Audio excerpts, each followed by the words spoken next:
Okay, good morning and welcome back to another episode of Military Retirement Blueprint. It's a new Good name morning. for our podcast show here. And the idea here, if you haven't joined us before, is we talk about all things, senior leader, military retirement, transition. We like to call it career progression. Progressing into what's next for you after the military. What are you dealing with in those you know whether you're finding it 3 months before your retirement or 3 years. Obviously, being aware of all these various topics, we want to hit at it from a perspective of having been there, done that, and understanding that through Blue Water Advisors, there's a network of members that have gone through the process, giving you inside access to not just insights but actual conversations with those who might be able to help you through this Sure. process.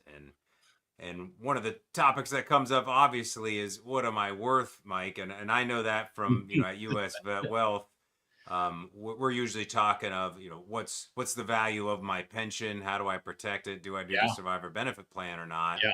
But that always ties into, well, what am I going to be making after the military when you combine all this income and making sure you're getting compensated correctly, or know the different aspects of stuff you should be thinking about, because it's not always just about money. It's about your time and lifestyle and stuff as well. So I know you have a lot of one-on-one conversations with your Many. members as they're Yeah. going through that process, but I know you wanted to hit on kind of the big picture of all that.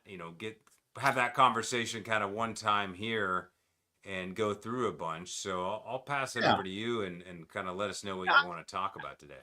I appreciate it, Scott. And again, for the audience out there, right? Scott and I try to do these things, these syncs weekly. Although we've been busy over the last couple of weeks, right? So I haven't seen you in the last couple of weeks. So So you've been out to Seattle uh, twice, I think. yeah, I was going to say, was out at Seattle last week for a change of command ceremony there in Whidbey Island, and came back on the red eye. And just for everybody out there, it always sounds like a good idea to schedule a return flight on the red eye, because I convince myself that I'll save a day. But do you really, right? I mean, you get back and you're just completely exhausted from traveling overnight, right? So it doesn't really work out, but it always sounds like a good idea.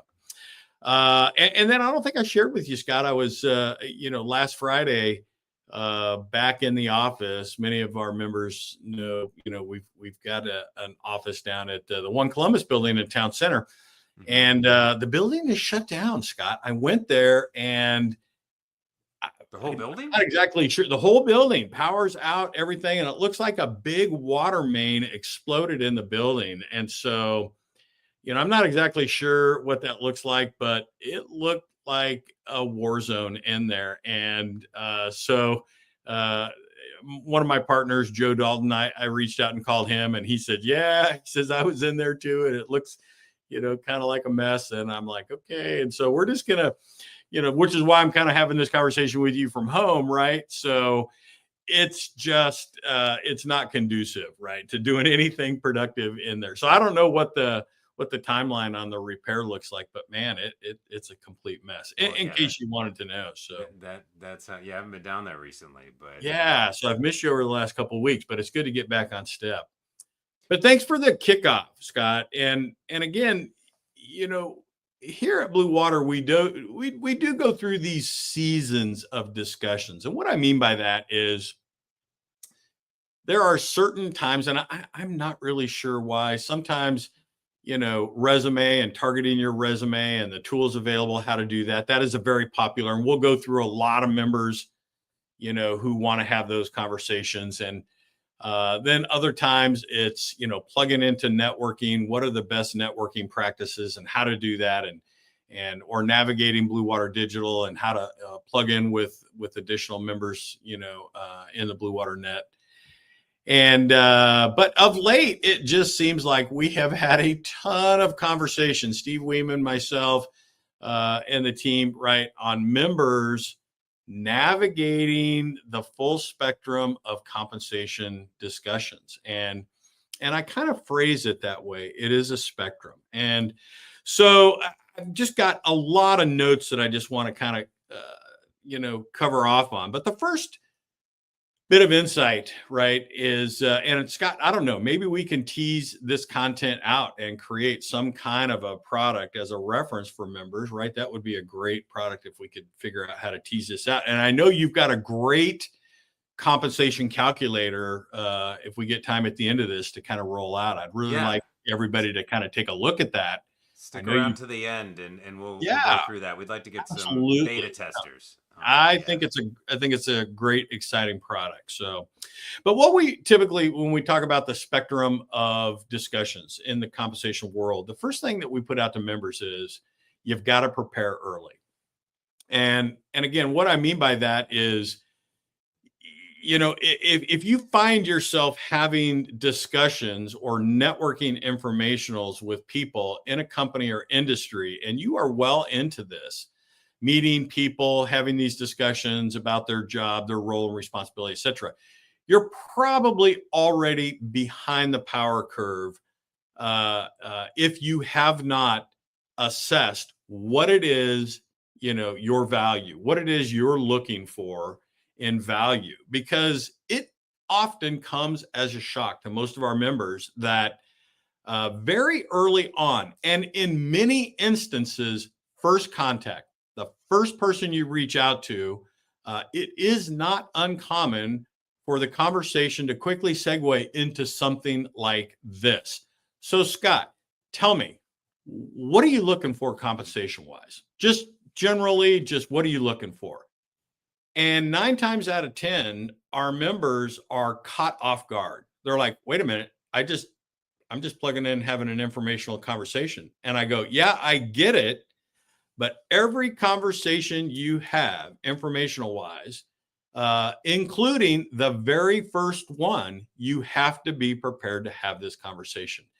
And more often than not, I hear time and time again from our members, Mike, it was the first conversation I had, and they're asking me, what I'm looking for conversation. I go, this is why you have to look at it early. You have to be prepared. Now, know your value, how to research your value. How are you going to do this? Well, first step would be come to Blue Water.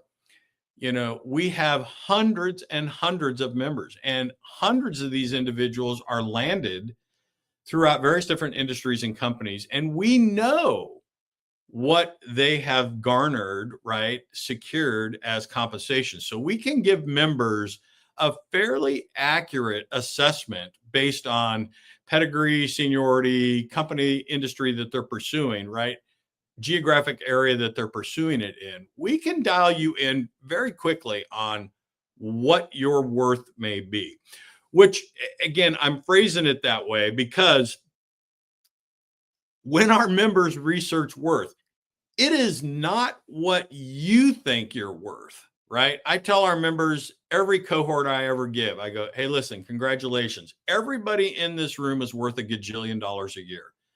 And I believe it. I know who they are. I know the pedigree. I know what they're capable of doing. You are worth all the money in the world. You move mountains, you move heaven and earth. You just achieve great things. But we reinforce to them this way. It is not what they think they're worth. It is what this company or this industry is able to compensate you for fulfilling this role and responsibility in this geographic area. That is the question that members should be seeking the answer to, not which is completely different, right? Don't go seeking, hey, what do you personally think you're worth? I just told you you're worth $1 gajillion a year. How many companies or industries across the United States or in the world can pay you $1 gajillion a year, right? It's a very, none, right? Arguably in the example, but you get the point I'm trying to make. It's a complete different mindset and approach. So we encourage members, you've got to prepare early. You have to know your value. You have to assess your value. And that's really how you do it. And that's specifically the question that you're looking to get answered, right?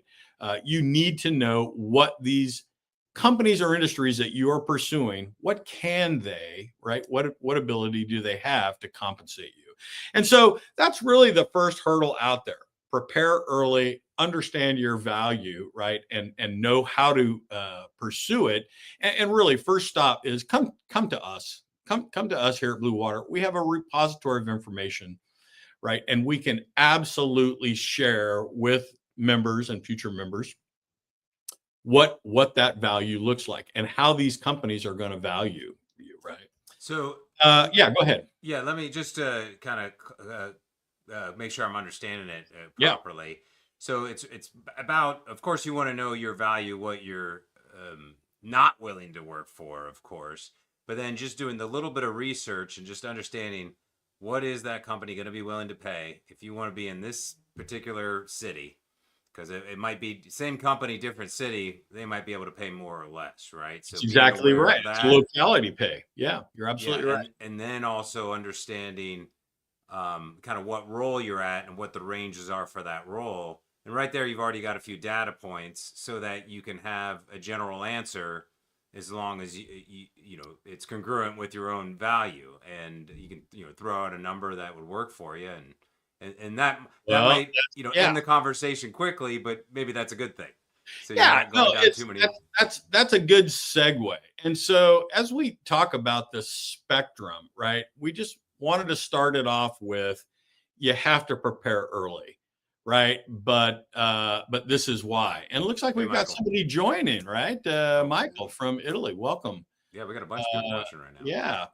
So, it's the spectrum of conversation. So you have to prepare early. And that's really, the question, not what you think you're worth, but the company or industry that you're pursuing. What are they able to compensate you? That's what you're looking for, right? So you can make that assessment. Hey, is this a competitive? Is this a fair and competitive offer or not, right? And again, we put out to our members, come to us first, right? There's other resources that is out there. But again, we have a repository of this information. Come to us. Now, let's talk about first contact. Let's talk about the engagement, how to navigate that conversation, right? The question, if you'll allow me, right, is probably going to sound something like this. Hey, Scott, tell me, what are you looking for, right? What just give me ballpark. What are you talking about? And we encourage our members to enter into a dialogue a little bit, resist the urge to throw out a specific number, right? In fact, we don't advocate members to throw out a specific number. In fact, many of our individuals are military, right, and officers, aviators who have been through, and I know they did this in the Army too, SEER training, right, SEER school. And your whole goal, if you are a prisoner of war or POW, is people are asking you questions. You want to get them to do more talking and you less talking, right? That's your ultimate kind of goal initially, right? And ultimately to stay alive so you can continue to have the conversation. So we want you to think about it this way. This question gets thrown out. What do you think you're worth? What are you looking for? I want you to pivot. A response might sound something like this, Scott. Hey, Scott, listen, thanks for the question. I really appreciate it. I'm really excited and over index about how excited you are. Hey, I'm really excited about the company. I love where it's going, the strategy, and the engagements I see the company plugged in with. Scott, perhaps you could shed some light on me. How has the company previously valued a role and responsibility like this?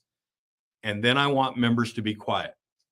Don't feel like you've asked a question. You've asked it very clear and succinctly. How has the company previously valued a role and responsibility like this? And then be quiet. And there may be some awkward silence, but that's okay. Be quiet and let that person engage with you, either with a response or perhaps they redirect. But you're giving them an opportunity to shed some light on how the company does value this. What, previously, in similar roles and responsibilities, how have they structured the compensation? That's what you're trying to tease out. And so if you role play this out a little bit more, right? That's a great question. That's a great pivot, right? But maybe the response comes back, Scott, something like, oh, I don't know. Well, Mike, we've never had a role and responsibility like this, so just tell me, what are you looking for? right? I mean, maybe there's a little bit of a frustration factor, or you go, well, Mike, I'm not really, I don't have that information. I want to, they're going to redirect somehow. They may come out and divulge. And in that case, you now have some data. So hang on to it. But perhaps they also pivot and redirect. And in the event that they do, I encourage members to come up with another pivot, right? And your second pivot would be something like this. Well, Scott, again, I'm just so excited about the company, and just thanks for this opportunity to have the conversation. And I appreciate you making the time. Uh, Perhaps, I just want you to know it's just not all about a base pay figure to me. I really value the total compensation. So perhaps you could shed some light on other revenue streams that the company has historically offered individuals who fulfill a role similar to this. Would you be able to talk to, Scott, such as like, a bonus structure, or, a 401k plan, or some of the other benefits, direct and indirect, revenue resources that the company is willing to offer their employees? That would really help me, Scott, if you could go into this.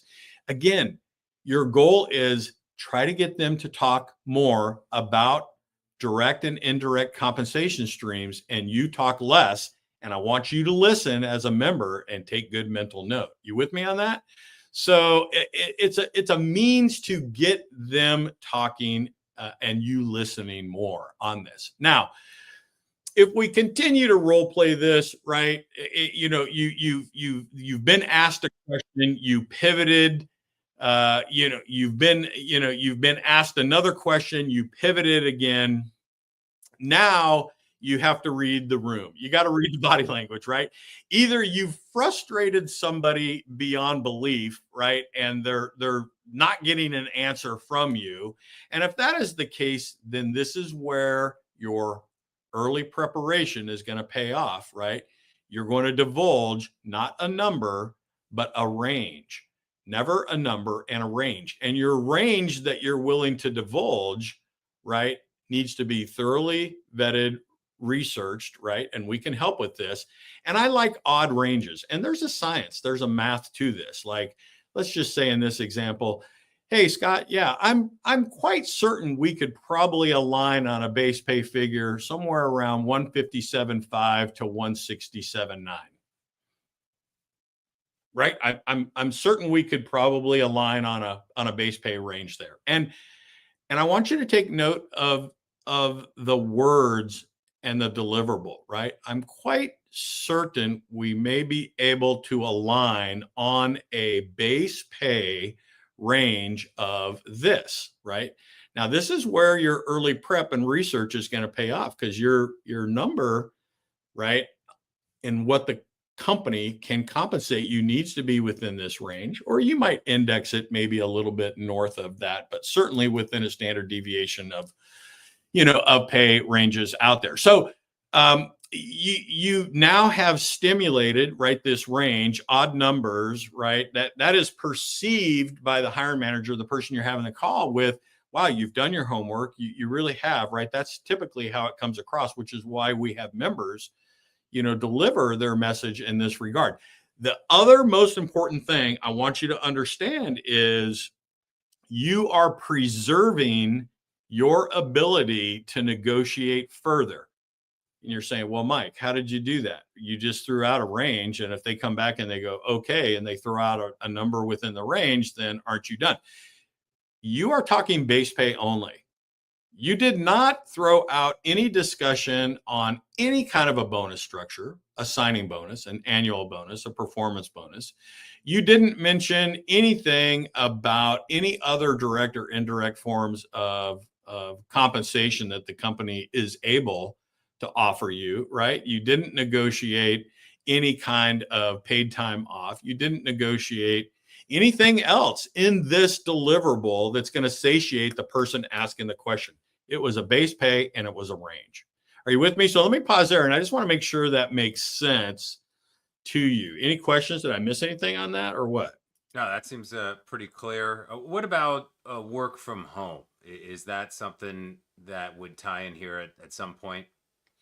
It certainly would. And I would probably save that type of discussion for what typically follows, right? Like, so if you look at the structure, um, Go ahead and finish your thought. We can come yeah, back to no, this. I see your question, Michael, and we'll get to it here in just a second. And Scott, take a note of that and make sure I come back to that. But I would probably prep early. I would be prepared to have that initial conversation in compensation if you're with me. And then you will segue into follow-on informationals, discussions, and as you progress in this pursuit, ultimately the goal is for you to be in receipt, right, of a signed offer letter, right? That's the best hand that you're working for. Here's a signed offer letter. It's at that point, Scott, that I would bring something like that up to negotiate, if that makes sense, right? Okay. As you So you step want to in. know. So basically, you're trying to nail down the base salary to get an offer letter. At which point, that's just an offer, and you still, you hold the cards. If they want you, if they're giving you an offer, then that's where you can be like, well, what are some of the other things we want to Yeah. throw in here? So Michael asked a question, right? He's saying, "Hey, would you use the same strategy for a GS, a government position, right?" And Michael, I absolutely would, right? You're going to be most likely talking to a hiring panel, right, or a hiring manager, for a GS position there. The good news is, right, a lot of that pay structure is easily researchable and findable, right?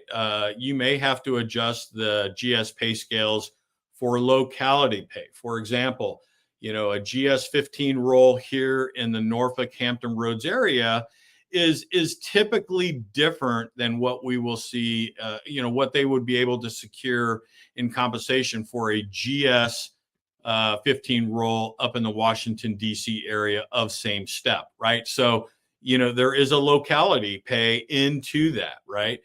We have seen that. And we've got some other interesting revenue streams and approaches from a lot of our members who have pursued GS roles out there. But absolutely, the same strategy holds true for that discussion.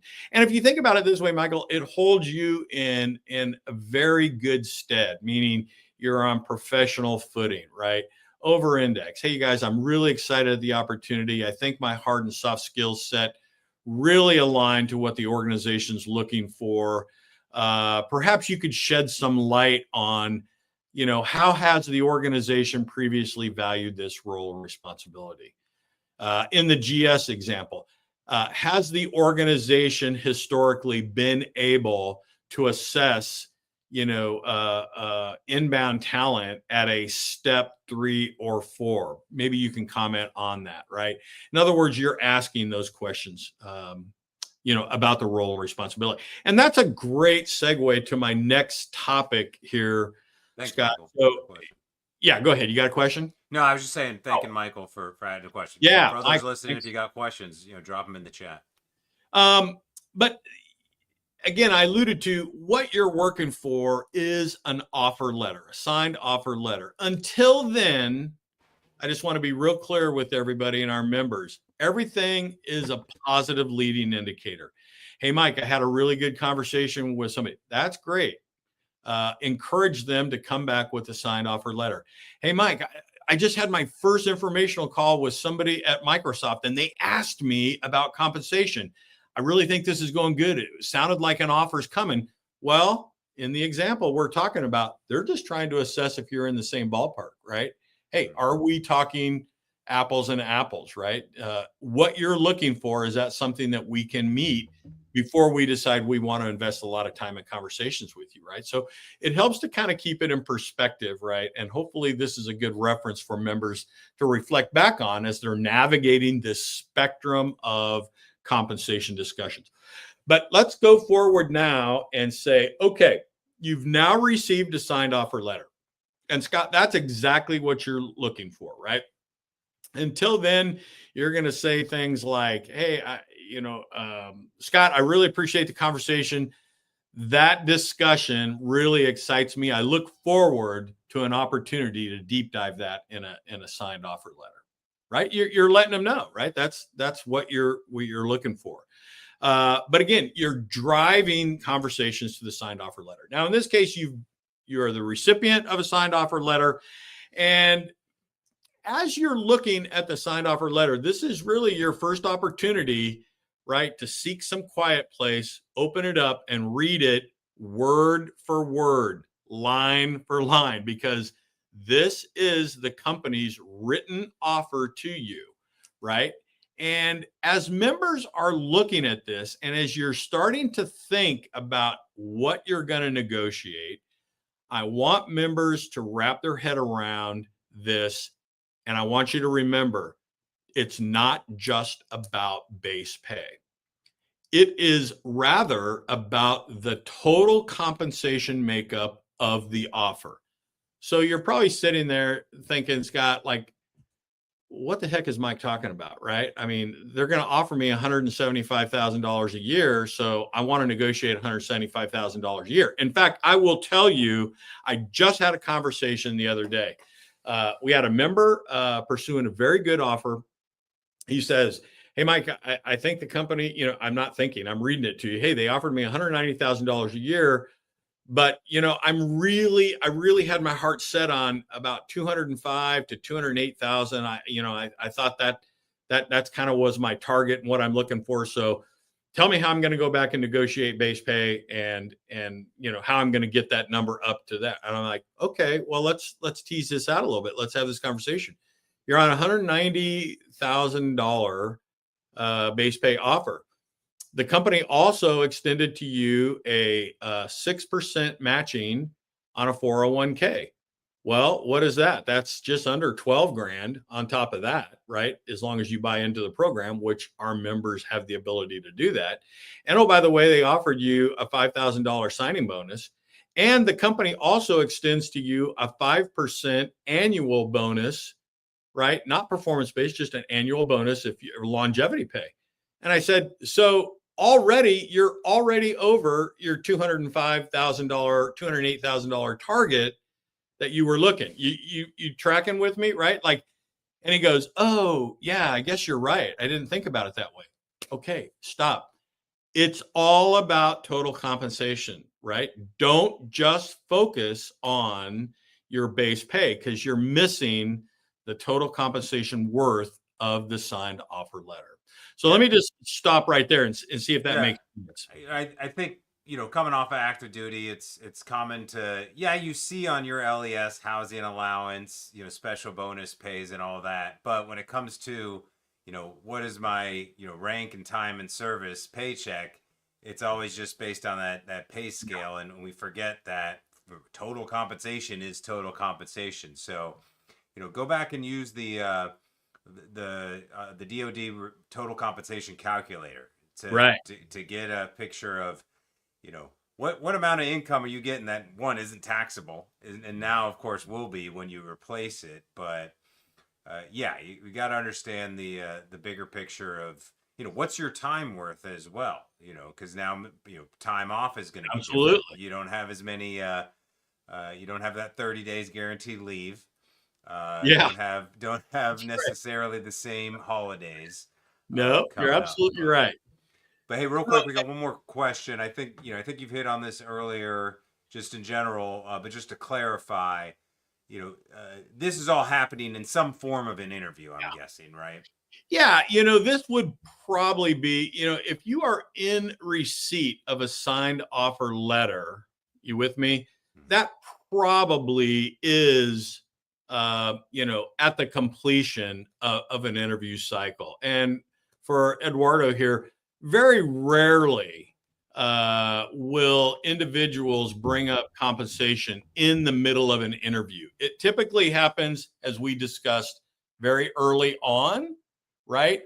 Or at the completion of the interview, and now the hiring manager or the team, the hiring team or the panel will follow up with you and present you with an offer, right?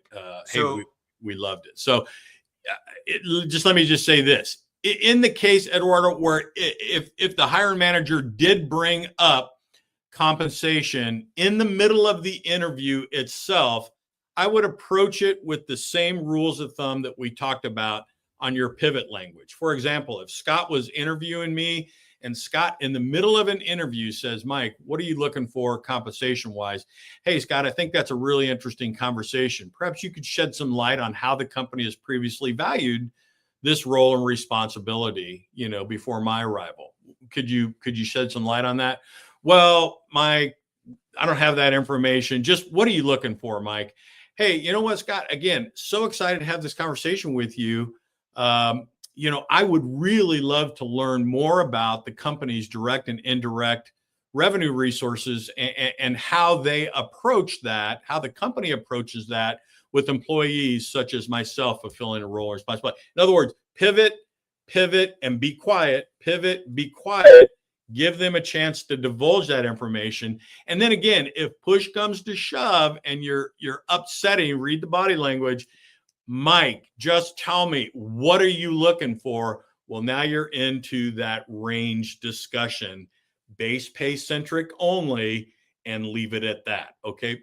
But again, you have to have done your research prior to getting to this point. So hopefully that answered your question. Yeah. So I think what your main point earlier was, even just in an exploratory conversation Yes. that you wouldn't even consider an interview, your Yep. main message at Blue Water is be ready then as well. And then Absolutely. that way it might not even, would have already been taken care of, before the interview, or maybe you're hashing out details as well. Absolutely. And Gerald says, don't forget talking about, adjusting to the fact that, if you have healthcare coverage, maybe you don't need that through the company, and you can use that as a negotiating tactic as well. Yeah, we actually have, Gerald, we've actually got some data here at Blue Water, right? And we track the analytics. Every member that's come through Blue Water, we know what they have engaged in conversation, what they've negotiated, and we know the percentages of individuals that have negotiated. Now, here's a couple of stats for you, and the negotiation, the discussion itself. 92% of our members that have gone through who have landed with companies negotiated base pay. Okay, so in the discussion as they receive the offer letter, 92% of our members engage in negotiating that base pay. Of that 92%, 48% were successful in moving the needle above or beyond what the company initially extended to them. So that's math in public. I wrote it down here. That's a 53% success rate for that grouping. So it's better than a flip of a coin. So when Blue Water members come to us and go, well, Mike, I don't know.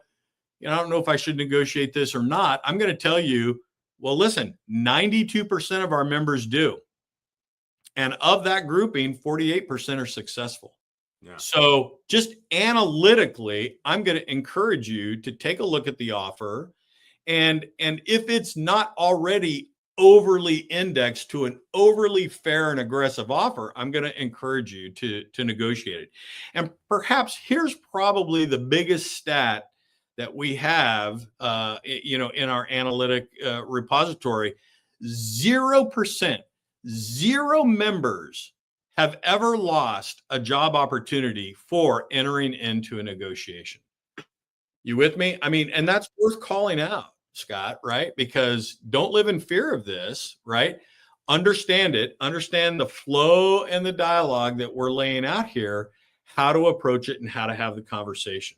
Now, a couple of things I want to point out, and just for the listeners here, I want everybody to realize 100% of the time, the hiring manager is ready to negotiate the offer. Think about it. 100%. Like, I was a hiring manager at Amazon. I did it for years. I will tell you, I always knew how much wiggle room I had in base pay, signing bonus, restricted stock units. Like, I knew I was prepared to negotiate.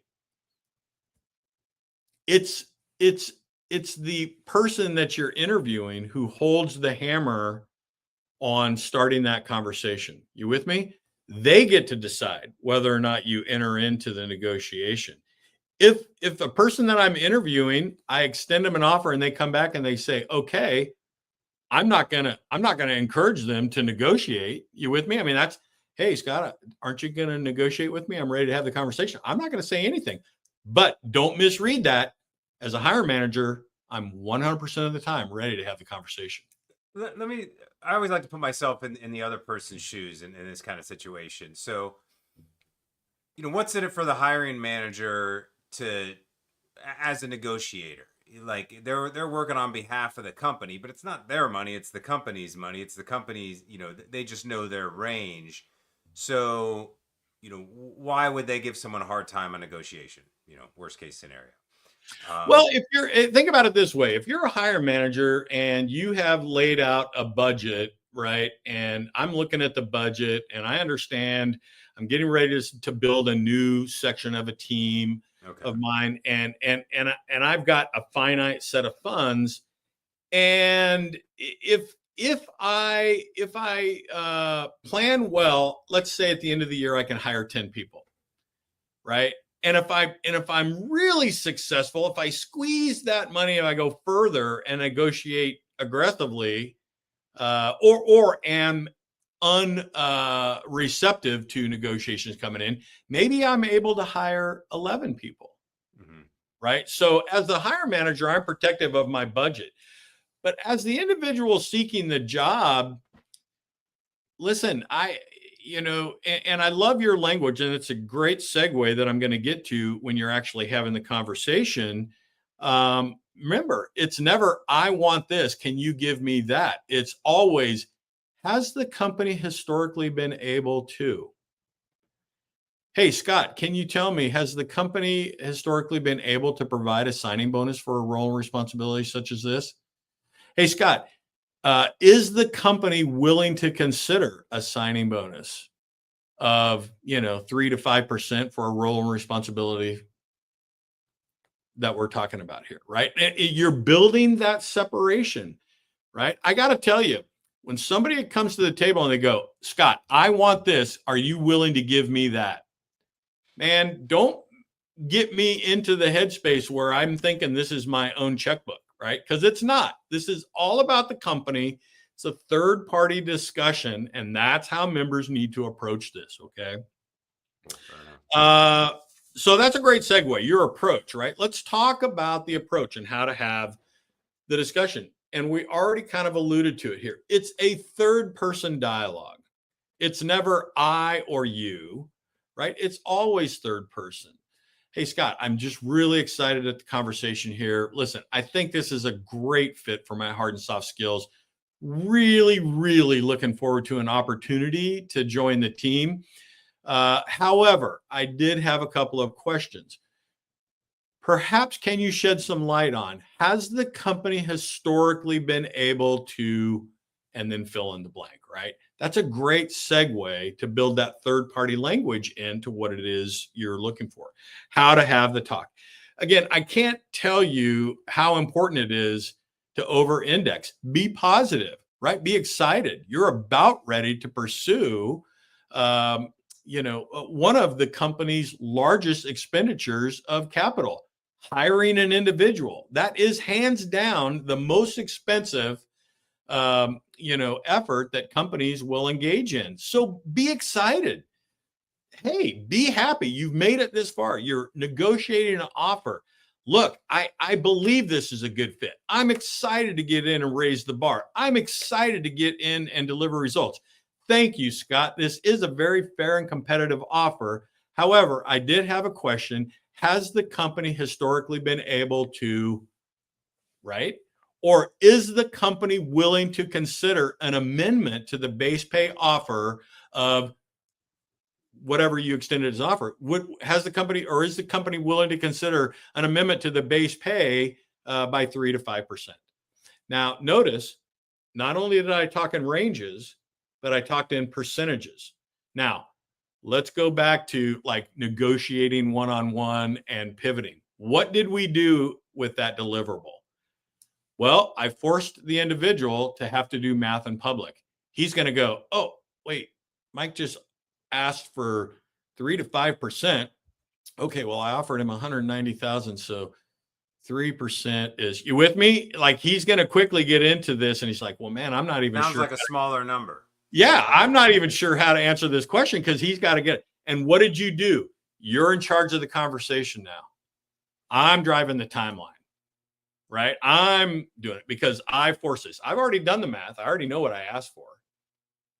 But, right, I'm going to throw it in your lap, no notice, and I'm going to tilt that chair. I'm going to tilt this conversation. I'm going to be in charge of this conversation. But it's a very professional way to do that.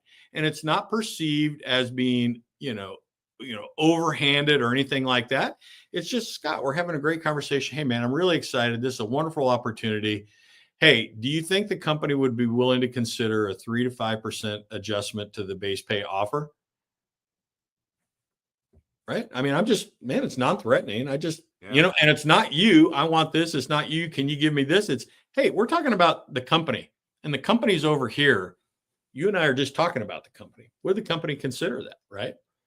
And, you will get a lot further in that approach, especially if you over index with positivity, in your approach. Another tactic as you're engaging in your offer, as you're going through this, is, again, just reminding everybody, right?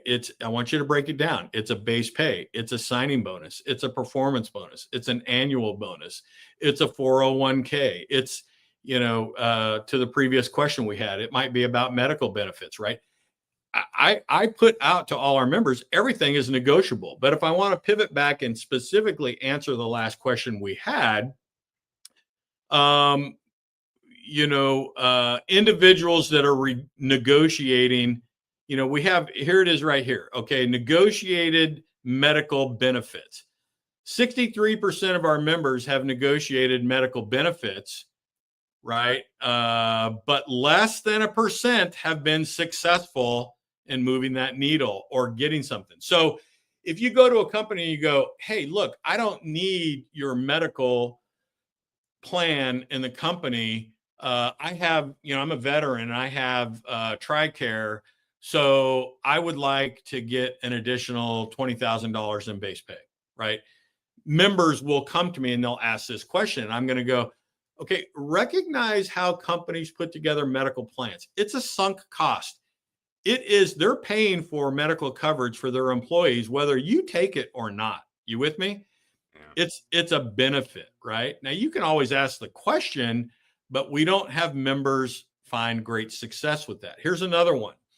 Negotiated 401k. 64% of our members negotiated 401k. 8% found success with that. You with me? Yeah. So is the juice worth the squeeze? Well, maybe. You can also, you can always ask the question, right? But just understand some of these programs may be company-wide and they're available. You take it or not. And so what's Gerald's question here? Yeah. What about negotiating 1099 versus W-2? Is that on the table? So, I would think, yes, you can have that conversation, but probably in the approach, you're probably going to know, Gerald, whether or not you're pursuing a W-2 role or a 1099 role, right? You're probably going to know that based on the conversation you've had, the company that you're approaching, and the informationals that you've had. You're going to know, is their workforce a 1099 workforce? Is it a W-2 workforce? You're going to understand where, what it is, how they're structuring their workforce.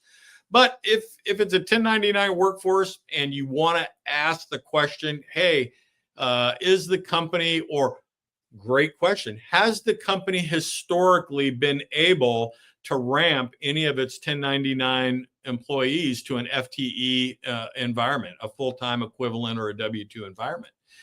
Yeah, you can ask that question. You may not get an answer that you want, right? And go, hey, look, we're a 1099 structured company. That's how we work this. But great question, Gerald. We'll keep you in mind if perhaps an FTE opportunity opens up. So, yeah.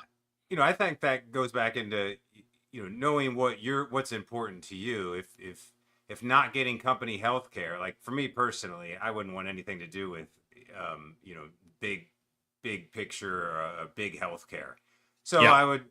look for a smaller entrepreneurial based company, maybe a startup that it's like, listen, that's not part of our deal anyways. So you got to figure out that on your own. You got TRICARE, great if you want to use it. Same with the 1099 and W-2. Different types of corporations or Right. startups would help And answer some of those questions. I'm looking at, and we track this, and this is one of the big differentiators here at Blue Water. We track these engagements from our members, right? 61% of members negotiate paid time off, 15% are successful. 44% negotiate a signing bonus.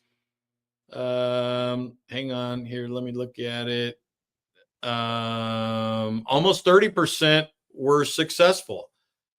Educational benefits, 33% negotiated educational benefits. And that might be something like, I don't know, some certification, a PMP, or, hey, are you going to help me with a master's degree or whatever it happens to cover a full spectrum of things. 2%, right? Were successful.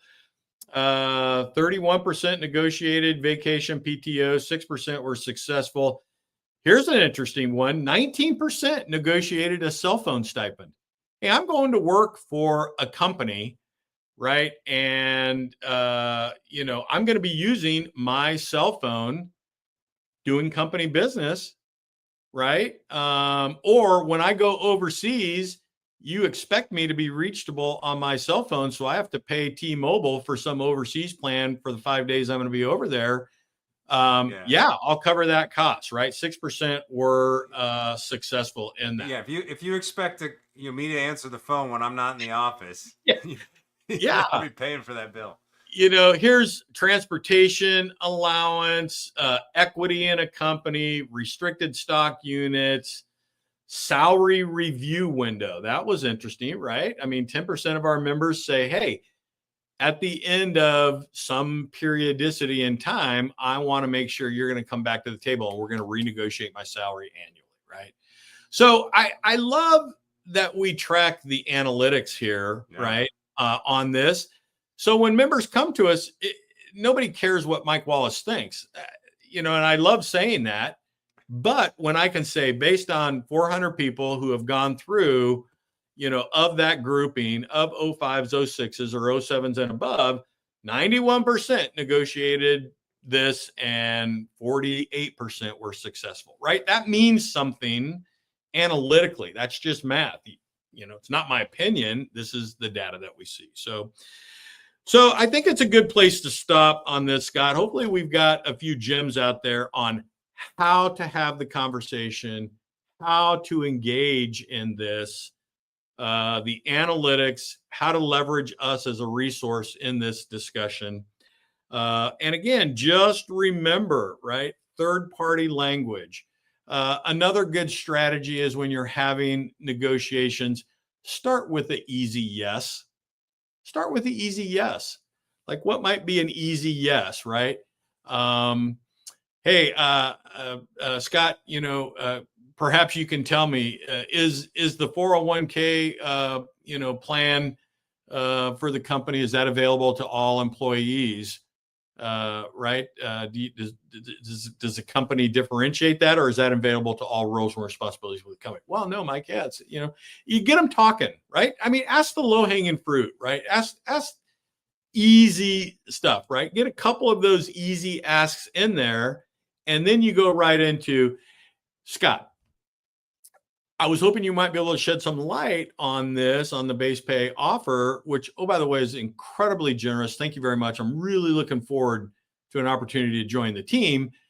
But do you think the company would be willing to consider a 3 to 5% amendment to the base pay offer, right? And have they had done that historically? And do you think they would consider that in this case, right? In other words, throw it out there, the percentage, the range, right? And just see if you can move the needle, right? And having a little bit of insight and the homework that you've done way early. And for the members, I'm foot stomping here early, before you ever go out and start having informational discussions. Don't be caught off guard, right? Understand what your worth is, understand the company and the industry that you're having conversations with, where would they value you? Have a good idea what that is, and don't be caught off guard on that early conversation. So let me stop there. I don't know if there's any other questions from the audience out there. Shoot, if Yeah, you've got. Gerald had another good one I thought Yeah. was good to bring up. What if you could just tell, like, this isn't the person I should be talking to, and but you still want to work with that company or whatever? Does this ever come up, or Um, are you just so I'm reading that's this your person? question here. How do you suggest folks managing up? Should the hiring manager be incompetent? Um, I'm not really sure, Gerald. I fully understand your question. So if I get it wrong, please dial me in and correct me accordingly. I just read it as you're having that initial conversation. The person starts grilling you on, what do you want to be Yeah. compensated, but you just don't get a good vibe that this is the person you should be talking to, and you kind of, maybe you've done your research and you kind of know I really need to be talking to this other person, but you're kind of stuck. Maybe that's what he's asking. Yeah. When it comes to networking Is in a what it is. company, yeah, we always recommend folks to be what we call, I want you wide and deep in a company. So, what do I mean by that? I want you to talking to somebody into HR. I want you to talk to somebody in talent acquisition, which is not the same. I just want to be clear for everybody here. Operations, quality, right? BD world, like the full spectrum. And then of all of those swim lanes, I want you 4 or 5 deep in each of those swim lanes, right? So you're like, well, Mike, are you kidding me? That's 6 times 5. That's 30 people I would be networked in with a company. Yeah. Listen, it is all about networking. And that, if there was one thing that I put out to members, that's the single most important effort in producing and turning your vision of success into reality, is networking. So yeah, if you're plugged in with somebody who you think is not the person you need, or you need to be talking to somebody else in the company, you've now built a network that you can at least ask that question and re-engage, right, with somebody else in the company, right, to drive that conversation. So that may not work in every question. I get it, Gerald. Maybe you just hit a wall and this is the one person you're talking to and you just don't click and it just doesn't work out. And, I get that. Those situations do happen from time to time. But stay positive, stay upbeat, right? Still try to drive the engagement and the outcome as you want to. You've done your homework, your value, what the company is able to compensate you. So drive to that, right? It should align somewhere in there in the future. And if you don't get that vibe, maybe you take a step back, you look at it and go, hey, is this really the company that I want to be plugged in with? Right? It's a larger question, right? It's like, hey, do I really think I'm going to find a good fit here? And can I really get behind a company like this who treats prospective new employees like this? Maybe yes, maybe no, right? I'll leave that to you, but it certainly gives you, that opportunity to reflect on a bigger scale, right? Is this a good fit for you? So what do you think, Scott? Holy cow, we burned through some time, didn't we? That's almost No, you uh, hit on a bunch of topics. We had a lot of great feedback. Had a bunch of people watching, so really appreciate you taking the time to lay this all out, and I think it was super useful. Um, the one question I had that's gonna be coming up a lot, and I'm wondering if it's coming up in these conversations at all, is we've talked about using AI, to help edit your resume and that kind of stuff. mhm. But I was going to pull it up, but there's been an email going around from the CEO of a billion-dollar company. Company's called Fiverr. And the guy wrote an email to his employees. The email leaked out. And he basically said, listen, I like being the kind of leader who's, speaks honestly with my employees and stuff. And it was just kind of like, hey, listen, AI is coming for our jobs, my job too. It doesn't matter if you're a lawyer or whatever. And and I don't know how this would come up in the compensation part of the discussion, Right. but maybe it's a skill set, a value add, saying, "Hey, I have put time in and learning how this is going to be valuable to your company or whatever." But I just always want to throw that out there, as it is the hot topic of the day, and it's moving very quickly, and we know that a lot of retirees, when you're coming out, kind of like, hey, I haven't played on LinkedIn yet, how do I use this thing? Yeah, Mhm. it's the another thing to learn. So just wanted to see if you've heard any new insights from your perspective on where this is coming up in the No, progression process. it really is out there, and I think a lot of this technology, Scott. I think we'd agree, right? It's still not run its full course. In other words, we're still seeing new or interesting ways that this technology is being used, right? And in fact, you opened my eyes to something, right? The compensation tool that you were building. Hopefully, you can share that with the audience. Um, Amazing. Like I had heard, but I had not seen in execution that these platforms are able to program, right? I mean, and uh, build a product based on a user interfacing through queries or prompts.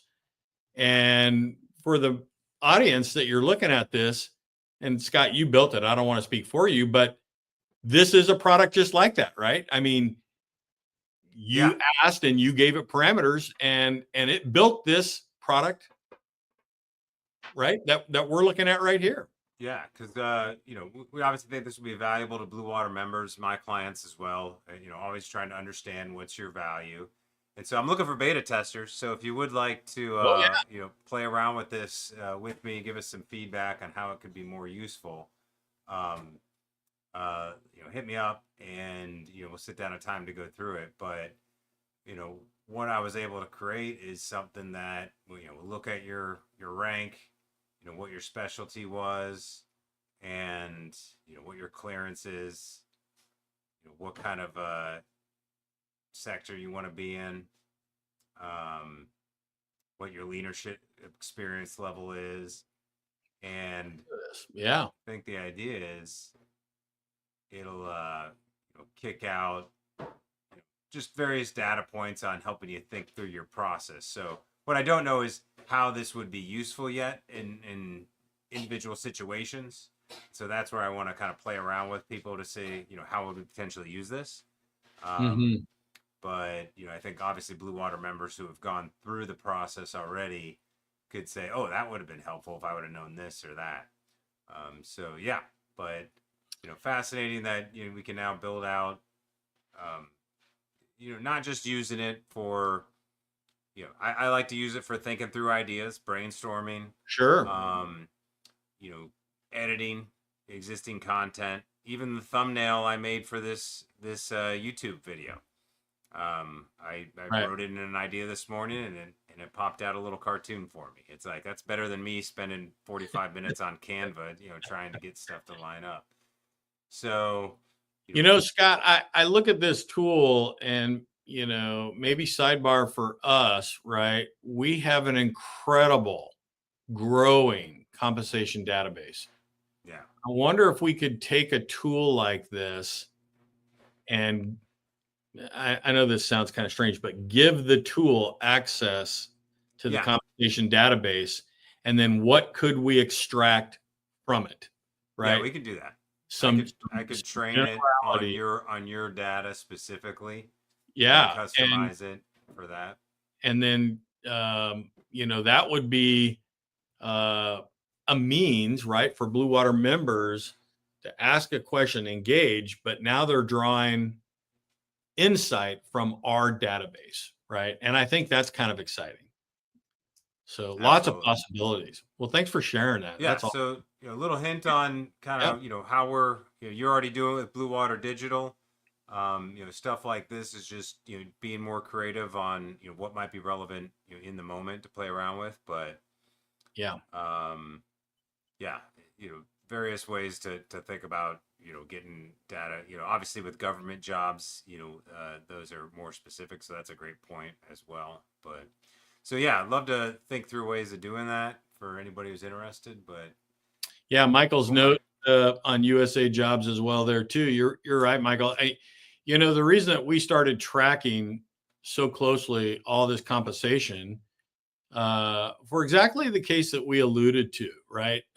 Many of our members were overly trusting of the business world, right? You're like, Mike, why wouldn't, when I go to apply for a job at company X, Y, or Z, why would they not just pay me the best, most fantastic offer right from the get go, right? And I'm not saying that there aren't companies out there that don't come forward with their best first and final offer right from the get go. Some do that I know of, but others and many don't. Why, you might ask? For the exact reason that we just talked about. Hey, I'm trying to build a team. I've only got a budget.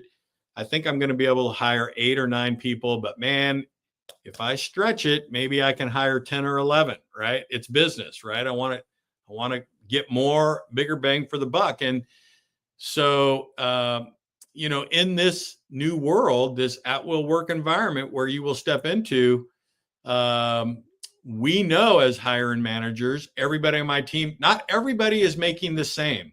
It's not like I'm an '04 or '05 with, 16 years, 17, 18, 19 years of service. I'm getting aviation pay, hazard distribution. So we very quickly came from a world where we knew what everybody was making, right? Within a small margin of error. You knew what that was. That was never a thing for us. The at will work environment you're stepping into, not everybody is compensated the same. Not everybody negotiates well. Not everybody negotiates with the same outcome. Many companies frown on people having those compensation discussions internally for exactly this reason. We track it on the front side and make this available to our members because I want to remove the fog of war. I don't want any fog of war out there. You step in, you're going to pursue Northrop Grumman, Lockheed Martin, Boeing, Microsoft, Amazon, whatever. Let's take a look. What have our members experienced? This is what you can expect. And it helps cage your mental gyro. It might not be exactly what you will experience, but I'll guarantee you it'll get you right in that margin of error where you're going, okay, this is kind of where I'm at. And I know now, based on this offer, is it in this range or not? Right? We have people that come to us and say, Mike, what do you think? Here's the offer. And I'm going, that is a very fair and competitive offer. My recommendation is for you to say yes or no. Right? I wouldn't think there's much movement in that, like, don't squeeze that rock too hard. Or conversely, Scott, congratulations on getting an offer. I would really like to have a conversation with you. I think you can approach this offer right productively, and let's have that conversation. You're like, Mike, I don't know if I want to. And I can go, hey, listen, Scott, based on 8 other people that look just like you who pursued this same company and similar roles and responsibilities, here is where they landed. As opposed to your offer, we think that if you don't negotiate your offer, you're leaving upwards to $20,000 a year base pay on the table. So what are you saying, Mike? You think I should negotiate it? Listen, it doesn't have anything to do with what Mike Wallace thinks. Analytically, right? You're a smart guy. Look at the data. Here you go. Yes, I think there's room for you to improve this offer. And that's business. Remember, companies are trying to get you for less. You're trying to get in for more, right? That's business. And not everybody is successful to the same degree, right? Some people plan accordingly and execute well, and some people don't. No, fair enough. Yeah, it's definitely not somebody at the Pentagon just putting you in your next duty description and Exactly. whatever. But Exactly. awesome, It's a good man. conversation, Scott. Thank you for hosting, man. Thank you. And thank you for all the questions too. I loved all the questions. Thank you, guys. No, it's very productive today. And no, appreciate everybody joining. Always hit, Mike or I up if you got any questions, offline if you're watching this later. And we'll look forward to seeing y'all next week. Excellent. We'll come up with a next. Do you have a specific topic you want to hit on next? I don't know. A lot of our topics that we talk about, right, are generally driven from the conversations I'm having with members over time. And that's perfect. That's exactly I'm like, what we oh want. my gosh, I gotta reinforce this, right? I gotta reinforce this. So whatever's been bugging Mike the most, we'll dive in next week. But if there's anything you'd like us to hit on more, or maybe I could go more into the survivor benefit plan calculators I've been building out as well. Listen, I love the tools you're doing. I really do, and it's exciting use of the technology that's out there. I think a lot of our members would appreciate that, right? That discussion. All right, guys. Well, thanks again, and we'll talk to you next week. Thank you, Scott. See ya. Cheers.